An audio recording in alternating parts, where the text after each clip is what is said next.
A natural force of nature unlike any other, El Niño is capable of unleashing a fury of climate changes and natural disasters that span from Alaska all the way to South America and beyond. What causes El Niño, and how are we affected by it? El Niño is not a storm, but rather a weather phenomenon in the Pacific Ocean. During an El Niño, the surface water temperature warms up, leading to complex weather patterns.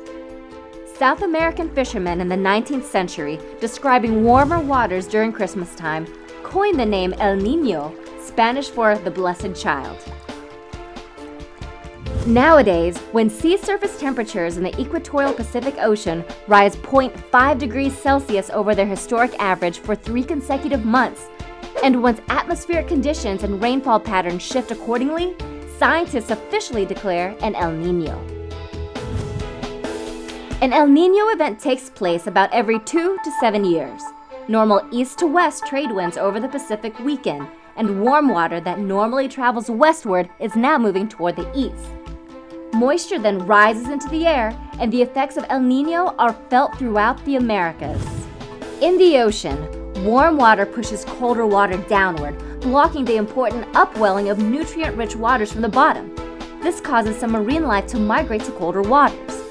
Animals that normally feed on this sea life suffer, and fisheries throughout Central and South America suffer too. But El Niño's most noticeable repercussions are felt on land.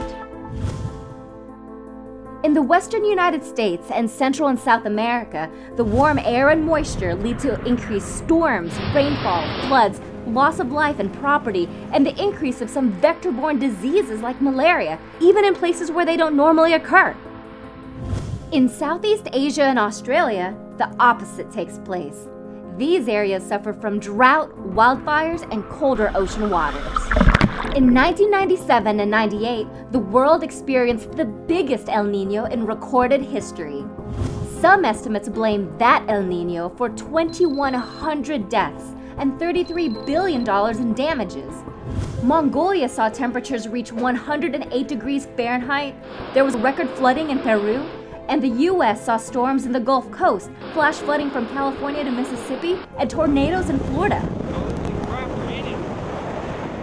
Scientists are now better able to predict if and when an El Niño event will take place.